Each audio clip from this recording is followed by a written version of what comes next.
প্রকৃতি সেবাশ্রম সংঘের পক্ষ থেকে আপনাদের সকলকে জানাই সান্ধ্যকালীন শুভেচ্ছা।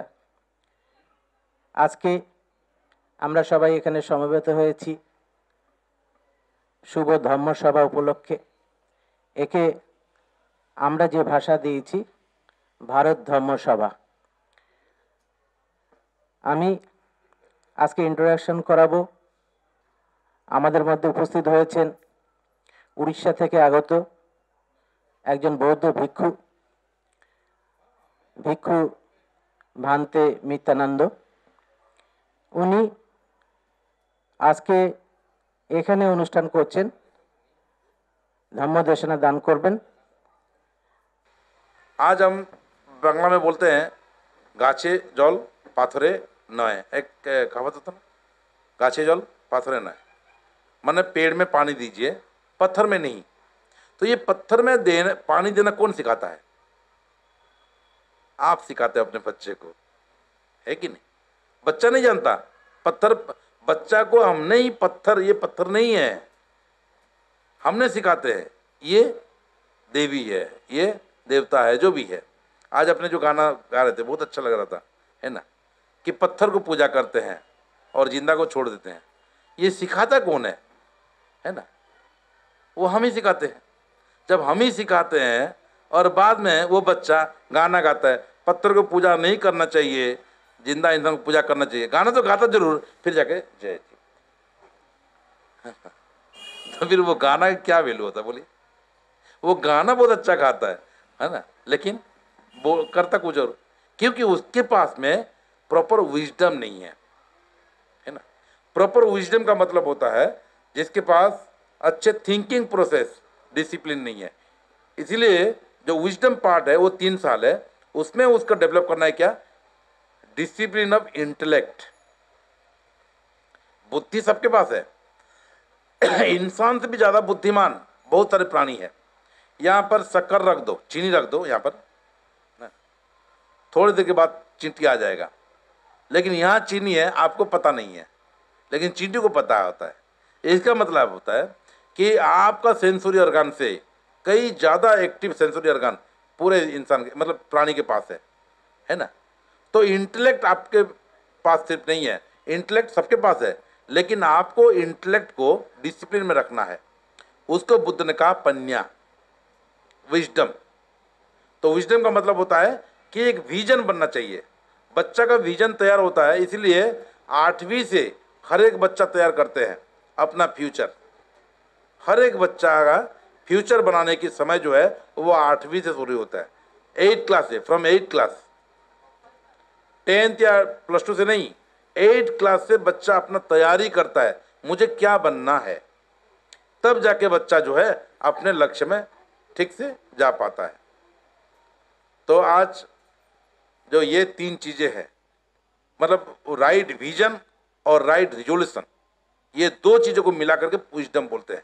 जिसके पास राइट विजन है, जो सिर्फ आज के लिए चिंता करता नहीं है, बहुत दूर तक चिंता करता है, जो जितना दूर तक चिंता करता है उसको हम बोलते हैं इतना दूर के विजन है उसके पास, है ना। कोई मजदूर क्या करता है, आप देखते हैं मजदूर लोग जो है, आप देखते हैं कि वो लोग जितने भी मिलता है ना, 300 रुपया मिला तो उनमें से 200 रुपया या 250 रुपया तो वो जो क्या बोलते हैं उसको, लिकर की जो शॉप होता है लिकर की नहीं क्या है, शराब खाना ना, तो शराब खाना में पेमेंट करके आता है ना 250 रुपया ना डेली, और 50 रुपया बचता है, और उसको लगता है बहुत ज़्यादा है 50 रुपया। चावल तो उड़ीसा में तो 1 रुपये में मिलता है चावल, आपको इधर नहीं मिलता, नहीं मिलता नहीं क्या गवर्नमेंट, आप भाग्यवान है। तो वहाँ पर मिलता है 1 रुपया चावल, और ऐसा मिलाता दिखता है कि 50 रुपये में मिल जाता फिर, है ना। तो वो आज के लिए सोचता है, आज जी गया ना, आज जिंदा हो गया ना, बस सफिशियंट है, वो कल के लिए नहीं सोचता, है कि नहीं। तो उसका विजन आज तक है, इसीलिए वो स्लेब बनता है। स्लेब ऐसे नहीं बनता, स्लेब की हम तैयारी करते हैं बनने के लिए, स्लेवरी की तैयारी करते हैं। We do our preparation for slavery. तो ये हो गया आपका जो तीसरी पार्ट है, ये विजडम में आता है। विजन आपका ग्रेट होना चाहिए, बड़ा होना चाहिए। अब अगर बच्चा हम क्या करते हैं, आज हमारे जो कल्चर है वो डेवलप नहीं करने का कारण ये है क्योंकि हमारे पास जो जितने भी हैं ज़्यादातर हम लोग एम्प्लॉई होते हैं, ज़्यादातर एम्प्लॉय होते हैं हमारे जो सोसाइटी में। तो एम्प्लॉय होने से क्या होता है, हमारा एक फिक्स अमाउंट होता है, ठीक है, और एक फिक्स बजट होता है। हर एक एम्प्लॉय का ऐसा होता है क्योंकि उसका जितना भी अमाउंट है उसको भी पता होता है, उसके बीवी को भी पता होता है, उनके परिवार को भी पता होता है, इसीलिए उनका बजट एक फिक्स होता है। आप अगर उनको दान मांगेंगे तो क्या बोलेगा, हो तनख्वाह नहीं मिला है, तनख्वाह सैलरी मिलने के समय सोचेंगे। इसका मतलब वो आप जो मांग रहे हैं वो बजट के बाहर है उनका, है कि नहीं? क्योंकि उसका फिक्स है ना, फिक्स सैलरी है तो फिक्स बजट भी है। उससे ज़्यादा करना उनके लिए थोड़ा सा मुश्किल है, फिर तो कुछ कुछ से कट करना पड़ेगा फिर उनको। लेकिन एक आदमी अगर फिक्स नहीं है तो वो क्या है, बिजनेसमैन का, है कि नहीं? बिजनेसमैन का जो व्यक्ति है ना, उनका फिक्स सैलरी नहीं है और फिक्स बजट नहीं है, उनका ऑन अकाउंटेड मनी है, ऑन अकाउंटेड बजट है ना। तो वो लोग कुछ भी दे सकते हैं और वो हर एक समय जो भी देते हैं दिल खोल के देते हैं क्योंकि उनको उनको उनको इन्वेस्ट करना होता है, दिल खोल करके इन्वेस्ट करते हैं और दिल खोल करके उनको बढ़ता भी है उनका इन्वेस्टमेंट, है ना। इसीलिए वो जिस कल्चर को प्रमोट करना चाहते हैं वो कल्चर बहुत जल्दी प्रमोट होता है और हम लोग प्रमोट नहीं कर पाते क्योंकि हमारे पास फिक्स अमाउंट होता है।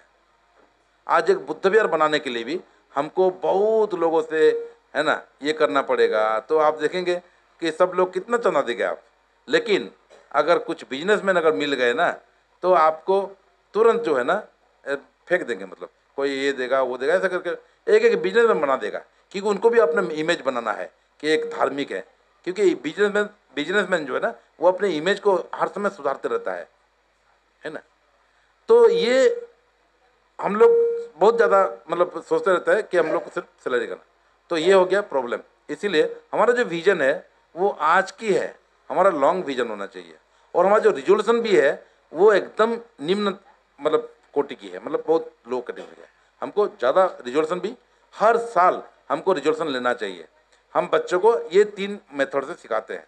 हर साल बच्चे रिजोल्यूशन लेते हैं कि हमको इस साल में ये अचीव करना है, हमको फिर इस महीने में इतना अचीव करना है, फिर हमको इस हफ्ते में इतना अचीव करना है, फिर हमको एक डे में इतना अचीव करना है। पूरा साल का हम रिजोल्यूशन लेते हैं, उसको डिवाइड करते हैं 12 महीने में, उसको डिवाइड करते हैं 30 दिन में, उसको डिवाइड करते हैं 4 हफ्ते में, उसको डिवाइड करते हैं 1 दिन में, ठीक है। ये हो गया आपका हमारे मतलब सिखाने की विधि है। और ये विधि आज की नया नहीं है, ये पूरा पुराना है, बुद्ध के समय से आ रहा है, लेकिन हम लोग भूल गए, है ना, भूल गए क्योंकि हमारा विजन छोटा है, इसीलिए हम भूल गए। हम आज के लिए सोचने लगे इसलिए हम भूल गए और हम आगे बढ़ नहीं पाए। तो मैं आशा करता हूँ ये जो 3 चीज़ें, शील, समाधि और प्रज्ञा, ये 3 चीज़ों को अपने एजुकेशन में अगर माता पिता आप लोग जो है अगर जिम्मेदारी से अपने बच्चे के ऊपर ध्यान देंगे तो आपका बच्चा जरूर इस देश का एक बहुत अच्छा नागरिक बनेगा और इस देश की संपत्ति को आपने अच्छा देखभाल किया, इसलिए आपको प्राइज भी मिलेगा। कैसे प्राइज मिलेगा? वही बच्चा जब साइंटिस्ट बनेगा तो उसके बैकग्राउंड में आप ही का नाम आएगा। वही बच्चा जब डीएम बनता है तो आपके उसके बैकग्राउंड में आपका नाम आएगा, तो वो आपको अवार्ड मिलेगा। लेकिन वही बच्चा जब डकैत भी बनता है तो उसके पीछे भी आप ही का नाम आएगा, है ना।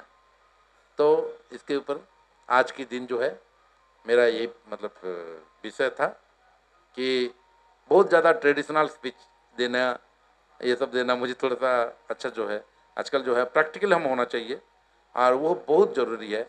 मैं जब मैं देख रहा हूँ ना तो इसीलिए कितना छोटे छोटे बच्चों जो है क्राइम कर रहे हैं, वो देखने के बाद मुझे पता चलता है कि इनके माता पिता कितने मतलब अनअवेयर हैं। तो ये नहीं कि पढ़े लिखे नहीं, पढ़े लिखे हैं, खूब पढ़े लिखे हैं, लेकिन अपने बच्चे को बर्बाद कर रहे हैं। पता नहीं वो शौक से बर्बाद कर रहे हैं या अनजाने की वजह से बर्बाद कर रहे हैं, पता नहीं, लेकिन बर्बाद तो कर रहे हैं। आप बर्बाद ना करे, इसीलिए मैंने आज की टॉपिक को चुना और आज की टॉपिक रखा। तो आप इसके ऊपर जो भी आपका मंतव्य है आप दे सकते हैं। जो कि तो मैंने I am sorry not to continue in Bangla because I am not so comfortable in Bangla. Bangla में इतना भी कंफर्टेबल नहीं है ना, लेकिन लैंग्वेज जो भी है आप अगर समझ गए तो बहुत ज़रूरी है, बहुत अच्छा है। उड़ीसा में जो बताया ना फंते फंते होता है, उसके बारे में क्या जी? उड़ीसा में हाँ हाँ फंते हाँ हाँ फंते शब्द के बारे में भंते। उड़ीसा में क्या हुआ उसके बारे में? उड़ीसा में लोग भंते नहीं। एक बार एक घटना हुआ है उड़ीसा में कि एक आदमी मुझे बुलाया था, एक ऑफिसर एक आदमी बुलाया था मुझे, भंते जी आप आइए। तो मैं बस में आया तो वो अपने एक क्लार्क को भेजा, एक अपने पियन भेजा, जाओ भंते को ले आना, बस स्टैंड में है। तो वो आया मुझे लेने के लिए। उनको नहीं मालूम था भंते क्या है, तो उनको लगा हुआ कुछ सामान हमारे साहब कुछ मंगाए हैं, तो इसीलिए वो भंते बोले कोई सामान होगा ऐसा तो लगा। और मेरे बगल में खड़ा है और ड्राइवर को पूछ रहा है एक सामान इस बस में नहीं, एक भंते हमारे इस बस में आने वाला था, वो आया क्या? तो वो बेचारा अपने सीट के नीचे देखा वो ड्राइवर, नहीं कुछ नहीं आया ऐसा। और फिर वो हेल्पर जो होता ना वो ऊपर बस के ऊपर, तो वो बोल रहा है कि नहीं सब तो अनलोड हो गया है और कुछ नहीं है। तो बोला नहीं हम इस बस में भेजे हैं, इस बस में आए हैं कि बनते आने वाला था बोला। तो बोला कि तो हमारे साहब हमको भेजे हैं बोला। फिर वो पीछे वाला डिक्की में भी देखा, पीछे वाले डिक्की में देखा कि नहीं ऐसा तो कुछ नहीं है बोला। फिर फ़ोन किया, बोला कि सर वो रास्ते में कहीं गिर उड़ तो नहीं गया होगा, उसको अच्छे से बांधे नहीं होंगे तो गिर गया होगा ऊपर में। तो वो बहुत चिढ़ गया, वो जो बुलाया था। आप क्या समझते हो बनते कोई सामान है क्या? हाँ तो फिर तो क्या दूसरा कुछ है क्या? तो बोला सामान नहीं है, व्यक्ति है ना। तो फिर वो व्यक्ति कैसा व्यक्ति है? अरे वो उसका ये नहीं होना, मतलब जो है माथा जो है उसका क्या बोलते उसको, चूल नहीं होगा, काटा हुआ होगा और ऐसा कपड़ा पहना होगा, ऐसा है। तो फिर वो उन्होंने मुझे देखा, बोला आप हमको परेशान किया। कैसे? आप यहाँ खड़े हैं और आपको हम एक वस्तु समझ रहे हैं। तो इस प्रकार की समस्या, ये तो बहुत छोटी है, इस प्रकार की समस्या उड़ीसा में बहुत हुआ, पहले बहुत हुआ। और ये समस्या होगा ही, कहीं पर भी होगा, है ना, कि ऐसा कपड़ा पहनने वाला, ऐसा चूल नहीं रखने वाला, ऐसा व्यक्ति को हम एक सन्यासी समझते हैं। और एक बार सन्यासी समझ लिया, फिर हमने उसको उसी हिसाब से ट्रीटमेंट करना शुरू करते हैं। तो हमारे इमोशन ऐसा होता है, कैसा होता है कि वो रात के 3 बजे उठ करके जप करता है कि नहीं है, हम देखते हैं। फिर है कि नहीं? फिर वो मंत्र पढ़ता है कि नहीं है, हम देखते हैं। फिर वो क्या खाता है क्या नहीं खाता है ना, ये सारी चीज़ हम देखते हैं। और जब ये नहीं करता हम बोलते हैं ये साधु व्यक्ति नहीं है, असाधु है बोलते हैं। तो पहला गांव में जो है जिस घर में रहा, तो मुझे रात 3 बजे देखते थे ये साधु जो है ये उठा कि नहीं है, ये मंत्र पढ़ रहा है कि नहीं, ये यज्ञ नहीं करता है क्या, ये ऐसा नहीं करता क्या।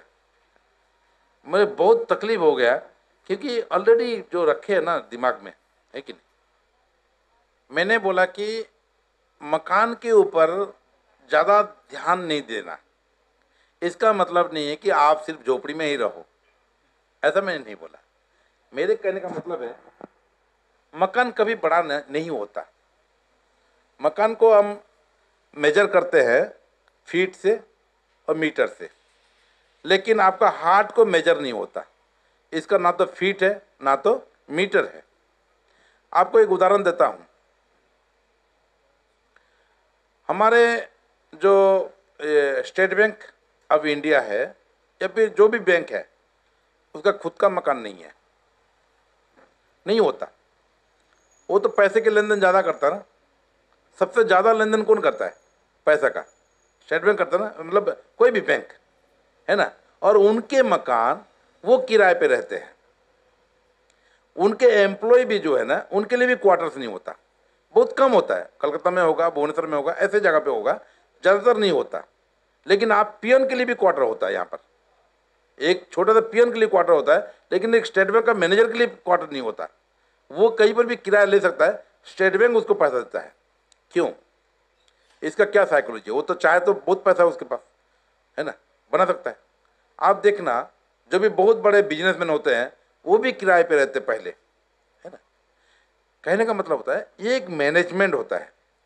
हमने, ऐसा बात नहीं है कि हम लोग को बहुत बड़ा मकान नहीं बनाना चाहिए, लेकिन हमारा जो फोकस है ना, हम किसके ऊपर फोकस करेंगे, प्रायोरिटी किसको देंगे।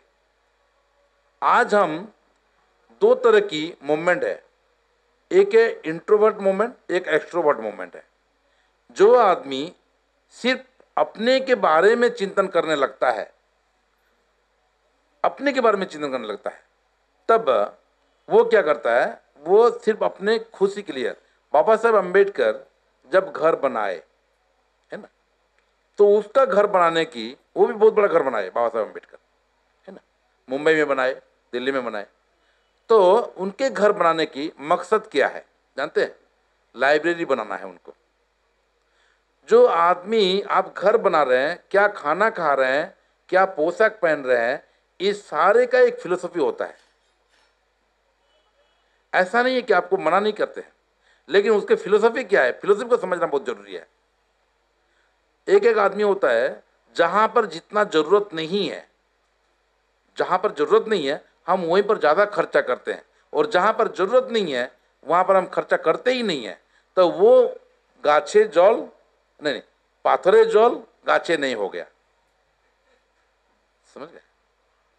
मेरे कहने का मतलब है, आप बड़ा घर बनाइए, लेकिन आप बहुत बड़ा घर बनाएंगे, बहुत ये करेंगे, और जब आपके पास जाते हैं आपके पास सोशल रेस्पॉन्सिबिलिटी नहीं है ना। आप अपने बड़ा हुआ तो क्या हुआ, जैसे पेड़ खजूर, आप खजूर के पेड़ देखे है ना, वो भी बहुत बड़ा है ना, लेकिन पथिक को छाया नहीं, वो पथिक को छाया तक नहीं दे सकता, और फल भी लगे अति दूर, है ना, उसका फल कोई खा नहीं सकता तोड़ के। बड़ा हुआ तो क्या हुआ, इस प्रकार का बड़ा नहीं होना। मेरे कहने का मतलब है इस प्रकार का बड़ा नहीं होना चाहिए। आपको हम मना नहीं करते कि बहुत बड़ा, आप अगर घर बना रहे ना, उससे पहले बाबा साहेब अम्बेडकर एक शब्द बोले हैं, आप सुनना, your इमांसिपेशन lies in the इमांसिपेशन of your society. आपका परिचय, मैं अगर कहूं मिलन निर्जर मृदा मृदा शब्द एक बहुत अच्छा शब्द है, मैंने आज ही उसका सोचा। मृत और धा, ये दोनों मिलाकर मृदा है। मृत को जो धारण किया उसको हम मृदा बोलते हैं। मृत्यु मतलब डेथ, है ना, और डेथ मतलब ट्रूथ। ये एक बुद्धिस्ट शब्द है। मैं पूछा किसी, का और एक शब्द है माटी। माटी, हाँ, नेचर को जो है, तो धारण किया, uphold the truth, that is called मृदा। देखो कितना अच्छा शब्द है, लेकिन हम उसको एवर नहीं होते। तो मेरे कहने का मतलब ये है, your इमांसिपेशन lies in इमांसिपेशन of your society. हमारे पास दो परिचय होते हैं। जब हम एक IAS ऑफिसर, या फिर बहुत बड़ा मकान बना दिया मेरे घर, मतलब गांव में, और जब भी हम ट्रेन में जाते हैं तो हम अपने जात को बोलने के लिए हिचकिचाते हैं। We hesitate to expose our self, है ना। तो हम क्या बोलते हैं, हमको जब ट्रेन में पूछते हैं, किसी ने क्या पूछते हैं, भाई आपका नाम क्या है, क्या सरनेम है, हाँ ऐसा है, मंडल है कि हलदार है कि जो भी है, तो आप क्या इसमें आते, क्या कौन सी कास्ट में आते हैं, तो हम अवॉइड करते हैं।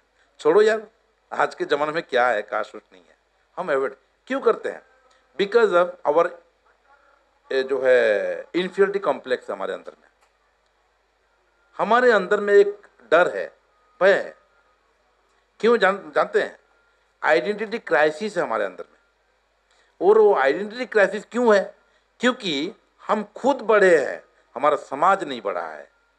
लेकिन एक भिखारी भीख मांगता हो ट्रेन में, उसको आप बोलना आपकी जात क्या है, वो क्या बोला, मैं ब्राह्मण हूँ। वो बड़ी दम से बोलता है मैं ब्राह्मण हूँ, क्या आजकल। और वो अपने भीख मांगना को वो खराब काम भी नहीं समझता, ये धर्म है सोचता है ना। उसके अंदर में क्या है, आइडेंटिटी क्राइसिस नहीं है, अहंकार है। ये दो चीज़ें जो है ना, एक है सुपीरियरिटी कॉम्प्लेक्स जिसको हम अहंकार बोलते हैं, ठीक है, और दूसरा है आइडेंटिटी क्राइसिस या इन्फीरियरिटी कॉम्प्लेक्स जिसको हम बोलते हैं हीन मान्यता। ये हीन मान्यता आपको हीन बनाया, कोई दूसरा नहीं बनाया। हीन मान्यता डेवलप कर रहा, कैसे डेवलप होता है, क्योंकि हमने सिर्फ खुद को बढ़ाने की कोशिश करते हैं, हम पूरे समाज को देखते नहीं हैं। तो क्या होता है, हम खुद तो बढ़ जाते हैं, लेकिन जब कोई परिचय होता है तो हमारा अपने का तो परिचय सफिशिएंट नहीं है, हमको अपने सोशल परिचय देना पड़ता है। जब सोशल परिचय देना पड़ता है तब हम थोड़ा सा ऐसा हो जाते हैं, हम उसमें पुअर हो जाते हैं, गरीब हो जाते हैं। तो आपका इतनी बड़ी बिल्डिंग का क्या फायदा रहा, मुझे बोलिए। मैं मना नहीं करता हूँ, आप बनाइए, बहुत बड़ा बिल्डिंग बनाइए, लेकिन आपका अगर सोशल भागीदारी नहीं है, रेस्पॉन्सिबिलिटी नहीं है, तो इस बिल्डिंग क्या है वो। देखिए, जैनिज्म हो, ब्राह्मणिज्म हो, बुद्धिज्म हो, हिंदुइज्म हो, जो जो बोलते हैं आप, इज्म जो बोलते हैं, जो भी इज्म लगाते हैं आप, इसका मतलब होता है आइडिया। ये एक एक आइडिया होता है और यहाँ पर आइडिया रूल करता है, सोसाइटी में आइडिया रूल करता है। जब बुद्धिज्म में एक आइडिया रूल कर रहा था, है ना, और आइडिया का मतलब क्या होता है, जो आपका प्रॉब्लम को सॉल्व करने के लिए जो आपके पास जो फिलोसफी है उसको आइडिया बोलते हैं। हम एक आइडिया मतलब सोचते हैं ना, तो हम क्या सोचते हैं ज़्यादातर, हम अपने प्रॉब्लम से कैसे मुक्त होंगे, ये हम सोचते हैं ना, तो ये आइडिया होता है। तो बुद्धिज्म हो जो भी है, एक आइडिया है। तो जिस समय बुद्धिज्म की आइडिया में लोग अपने प्रॉब्लम सॉल्व कर रहे थे, उस समय जैनिज्म भी उस क्या बोलते हैं उसको, कॉन्ट्राडिक्टरी नहीं, उसको कहे नहीं, समसामयिक, है ना, समसामयिक बोलते हैं ना, मतलब उस समय में लगभग महावीर जैन और आपका जो तथागत बुद्ध, ये दोनों समसामयिक है ना। तो जब समसामयिक है तो पूरे सोसाइटी में क्या होता है, सोसाइटी में जो जिस आइडिया को जितना वैल्यू मिलता है, उस आइडिया के लोग को भी सबसे ज़्यादा वैल्यू होता है। जो अपने आप को बुद्धिस्ट बोलने में लोग रेस्पेक्ट करते हैं। आज भी एक आइडेंटिटी होता है आपका आइडिया आपका आइडेंटिटी है। आप क्या बोलने से आपको रेस्पेक्ट मिलेगा, क्या बोलने से आपको नफरत मिलेगा, क्या बोलने से आपको क्या मिलेगा, ये आपका आइडिया के ऊपर निर्भर करता है ना। तो ये आइडिया, तो उस समय बुद्धिज्म का ये जो आइडिया इतने ज़्यादा लोगों में मतलब प्रचलित हुआ, क्योंकि ये लोगों का डायरेक्ट दुखों से जुड़ा हुआ है और वो एक मिडिल पाथ है, ये कोई एक्सट्रीमिज्म नहीं है ना। तो क्या होता है, तो उसका पॉपुलैरिटी बहुत हुआ। तो उस पॉपुलैरिटी के वजह से बुद्धिज्म में भी कुछ लोग आए, लर्निंग के लिए कुछ लोग आए और कुछ अर्निंग के लिए आए। कुछ अर्निंग के लिए मतलब कमाने के लिए, और कुछ लर्निंग के लिए, कुछ सीखने के लिए। जो लोग लर्निंग के लिए आया वो तो अच्छा है, लेकिन जो लोग कमाने के लिए आया वो क्या करे, कंपटीशन होगा ना कंपटीशन होगा। तो उन्होंने उस समय जैनिज्म लोग जो है, सिर्फ जैन नहीं बोलते, उस समय जो निग्रंथ जो है, निग्रंथी बोलते हैं, ये निग्रंथी लोग जो है ये सबसे ज़्यादा बुद्ध को मारने की भी बहुत ज़्यादा प्रयास किए हैं। जो प्रकृति क्या बोलते हैं उसको, जो नलगिरी हाथी हो गया, या फिर चिंचा को भेजने वाले, ये लोग होते हैं। तो खतरनाक किस दृष्टि में बोल रहे हैं, क्योंकि ये लोग उसके अगेंस्ट में थे, ये बात तो सही है, रिसर्च करने से भी वो ठीक है, लेकिन उसको हमको कोई लेन देन नहीं है। ये एक कंट्रोवर्सी टॉपिक हो जाएगा और जिसका रिलेवेंस भी अभी नहीं है, इसीलिए मैंने उसको सिर्फ एक फैक्ट है, वो एक इन्फॉर्मेशन है। इन्फॉर्मेशन से हमको कुछ, जैसे मान लीजिए इन्फॉर्मेशन सिर्फ हमको गैदर नहीं करना है, हमको प्रैक्टिस भी करना है। एक्चुअली इन्फॉर्मेशन बहुत सारे हैं, नए नए इन्फॉर्मेशन आते रहता है, बहुत सारे नया नया आते रहता है, हम कभी कभी तो सोच भी नहीं पाते हैं। आप जानते हैं ब्राह्मण शब्द जो है, ऐसा कोई शब्द पाली में नहीं है, क्योंकि जो पाली में र जो है ये नहीं होता, ठीक है, धर्म नहीं होता, धम्म होता है। जैसा बंगला में कोई कहेगा कि पद्म फूल बोलेगा तो क्या बोलेगा, "ए, आप बंगाली नहीं है" बोलेंगे ना, क्योंकि कोई पद्म फूल बोलता नहीं है, पद्म फूल बोलता है ना। जब पद्म बोलता है, पद्म नहीं बोलता यहाँ के लोग, है ना। तो यहाँ के लोग अगर कोई बोलेगा मैं पद्मा फूल लेने गया था बोलेंगे तो जरूर पकड़ लेगा ना, आप बंगाली नहीं यहाँ बोलेंगे, है कि नहीं। इसी प्रकार आज ये भी रिसर्च में आया है कि उस समय जो ब्राह्मण शब्द है उस समय का नहीं है, ये बहुत बाद में जुड़ा हुआ है। देखो अब हम ये सब नहीं जानते थे ना, बहुत सारे नए नए इन्फॉर्मेशन आते रहता है, लेटेस्ट टेक्नोलॉजी आते रहता है, बहुत कुछ आते रहता है, और हमारे बच्चे उनके बच्चे और ज़्यादा चीज़ जानेंगे, है ना। तो ठीक है, वो इन्फॉर्मेशन आते रहेगा, लेकिन प्रैक्टिस का भी इवोल्यूशन होना चाहिए, क्योंकि आज जो पूरा टोटल सोसाइटी है ये एक इवोल्यूशन प्रोसेस से जाता है। इवोल्यूशन मतलब क्या है कि पूरा सोसाइटी चेंज हो रहा है, और आप अगर चेंज होना नहीं चाहेंगे तो क्या हो जाएगा, स्ट्रगल हो जाएगा। जितने सारे टेंशन है, डिप्रेशन है, जो डिप्रेस होते हैं सब यही की वजह से होता है,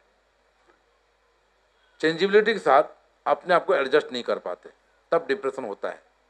तो ये तो लेटेस्ट आपका जो बोल रहे हैं आपने रिसर्च है, और ये बहुत सारे आएगा, ये एक छोटा सा आप बताए, बहुत सारे चीज़ है। किसने कहा कि शिव जो है हमारे वंशधर है, किसने कहा ये है वो है, तो अभी किसने लिखा था कि उड़ीसा बुद्ध का जगह है, बुद्ध उड़ीसा में पैदा हुआ है ना। तो मैं बोला ठीक है भाई, जो भी है वो तो आइडिया होता है, आइडिया का एडिटिंग होता है, डिलीट होता है, सब कुछ होता है, लेकिन एक चीज़ का डिलीट नहीं होता, एडिट नहीं होता, उसका नाम है ट्रूथ। ट्रूथ का एडिट नहीं होता, और जिसका एडिट नहीं होता उसको ट्रूथ बोलते हैं, है ना। और ये बाकी सब इंफॉर्मेशन है। सार को तो ये है कि बुद्ध को भी ऐसा, मतलब बुद्ध को नहीं, एक कई सारे बौद्ध भिक्षु को पूछा गया कि बुद्धिज्म तो बहुत बड़ा है, उसका निचोड़ में, सार में आप थोड़ा कम समय में कैसे बोलेंगे। तो उन्होंने बोला कि सब पापस्य करण कुशल से उपसंपदा सचित्त परियोदपन एतंग बुद्धानुशासन। बुद्ध की अनुशासन का मतलब होता है, तीन चीज होता है, सभी प्रकार की पाप नहीं करना। पाप समझ गए आप लोग, है ना। पाप क्या है, पाप ये है जो आपको दुख का निर्माण करता है, ठीक है। पाप नहीं करना, सब पाप। और बुद्ध ने दिया है 5 जो सील दिया, पंचशील, उसको ठीक से पालन करना है। कुशल से उपसंपदा, पूरा हर समय जो है पुण्य के बारे में चिंतन करना, कुशल कर्म के बारे में चिंतन करना। कुशल कर्म का मतलब होता है जो आपके चिंतन को और ज़्यादा हेल्दी बनाता है, वो आपका कुशल कर्म के बारे में चिंतन करना। और तीसरी बात यह है कि चित्त को निर्मल रखना, क्योंकि ये जो जितने भी थॉट्स आता है ये सारे टैंक जो है वो चित्त है, यहीं से आता है, इसको शुद्ध करना है। ये 3 चीज़ें बुद्ध धर्म है। बुद्ध धर्म का सत्य भी ये 4 नोबल ट्रूथ है, ये सत्य है। इसके सिवा बाकी सब एक्सप्लेनेशन है। वो जैसे कि दुख है, इसको समझना बहुत जरूरी है। हम दुख को नहीं जानते, इसलिए कहा जाता ना, we don't know our problem, that is our problem. हम अपने प्रॉब्लम को नहीं जानना ही प्रॉब्लम है, ठीक है। और या प्रॉब्लम को प्रॉब्लम की तरह इंटरप्रेट नहीं कर पाते हम, प्रॉब्लम को प्रॉब्लम से इंटरप्रेट करना चाहिए। दूसरा है इसका सही कारण क्या है, उसको ढूंढना है, क्योंकि जब तक उसका कारण को हम ढूंढेंगे नहीं तब तक क्या होगा, हम चीज़ खो देते हैं। घर में देखते हैं ना, बहुत क्रोधित होते हैं, एंग्री होते हैं, चीज़ खो गया है, और एक बच्चा पढ़ाई कर रहा है ऐसा करके, फिर हम उसके ऊपर गुस्सा निकालते हैं, क्यों पढ़ रहा है तू, क्योंकि हमारे इमोशन के वजह से हम सोचते हैं ये कारण, ये पढ़ रहा है इसलिए मेरा चीज़ खो गया मैं। तो इसीलिए कारण को ठीक ढंग से स्थिर माइंड से सोचना चाहिए। सिर्फ एग्रेसिव होकर के इसने हमारे सोसाइटी को बर्बाद कर दिया, उसने कर दिया, ऐसा कर दिया, ऐसा अनऑथेंटिक बातें से ज़्यादा नहीं जाना चाहिए, उससे ज़्यादा गुस्सा आता है हम लोग, है ना। हम अपने में क्या कारण है ये भी ढूंढना बहुत जरूरी है। सिर्फ हम दोषारोप करते हैं दूसरों को, ऐसा नहीं है, अपने में। और तीसरा है इसका क्या समाधान है, कहाँ उसका समाधान है ना। कोई कोई बोलता है सिर्फ पढ़ाई में समाधान है। तो जितना पढ़े लिखे लोग हैं आज, तो 1952 से बहुत सारे पढ़े लिखे निकल गए, तो समाधान क्यों नहीं हुआ फिर? नहीं, धन होने से, बहुत धनी भी है आज, समाधान नहीं हुआ। आज जब पॉलिटिक्स होने से, बहुत पॉलिटिकली भी कुछ जगह पर ऐसा हो गया, फिर भी समाधान नहीं हुआ। इसका मतलब है टोटल सब कुछ जरूरत है, धनी भी होना है, पॉलिटिक्स भी होना है, शिक्षा भी होना है, और बहुत कुछ होना है। मतलब ये सब होना चाहिए। मतलब एक चीज़ उसका कारण नहीं है। मतलब हमको सबसे बड़ा कारण है कि हमको विजन, जो अंडरस्टैंडिंग है, उसको क्लियर करना है। जब तक हमारा अंडरस्टैंडिंग क्लियर नहीं होगा कि हम क्या होना चाहिए, हम क्या है सही में, जो बाबा साहब ने बता दिया ना कि आप कौन है, ये हम कौन है, ये जब तक हम नहीं जान पाएंगे तब तक क्या हो जाएंगे, हम बहुत जल्दी इजीली दूसरे के बहकाव में आ जाते हैं। आप जानते हैं सबसे ज़्यादा कन्वर्सन किसका होता है? हम लोग का होता है, क्योंकि हम अपने आप को नहीं जानते। इसीलिए कोई भी कुछ बोल देता ना, हम उसका जो चाकचक्य है उससे बहुत ज़्यादा इफेक्टेड हो जाते हैं। जो व्यक्ति को अपना परिचय मालूम होता है ना, वो अपने परिचय के ऊपर जीता है। और जिसके जैसा कि मतलब अनाथ हो जाता है, जिसका माँ बाप को मालूम नहीं होता, तो कोई भी अगर उसको थोड़ा सा प्यार दिया ना तो वो बहक जाता है। तो इसीलिए आज हमको बहकाने के लिए बहुत ज़्यादा इंस्टीट्यूशन है, बहुत ज़्यादा है। वो इतना अच्छा सुंदर से बहका देंगे, हम चले जाएंगे। तो बाबा साहब ने बोला कि अपने को समझो, ये हो गया। अपने को समझना ये समाधान है, और अपने को समझने के लिए क्या करना चाहिए, क्या प्रोसेस है, यही उसका रास्ता है, जो अर्य अट्ठांगी का मग्ग है ना। जो 8 मग्ग है, पहला है आपका broad vision and strong resolution, ठीक है, ब्रॉड विजन, स्ट्रॉन्ग रिजोल्यूशन, और हेल्दी स्पीच, हेल्दी इंटरेक्शन, हमारे अंदर में इंटरेक्शन अच्छा होना चाहिए, है ना, और हेल्दी लाइवलीहुड भी हमारा बहुत टॉप होना चाहिए, और हेल्दी लाइफस्टाइल जो है हमारा होना चाहिए। और उसके बाद डिसिप्लिन ऑफ इमोशन के ऊपर डिसिप्लिन होना चाहिए। ये बुद्ध का सार तत्व है। मतलब इसके ज़्यादा जो है, जितना भी है, आप इसका सिर्फ एक्सप्लेनेशन मिलेगा आपको, और कुछ नहीं है, उससे ऐड कुछ नहीं और।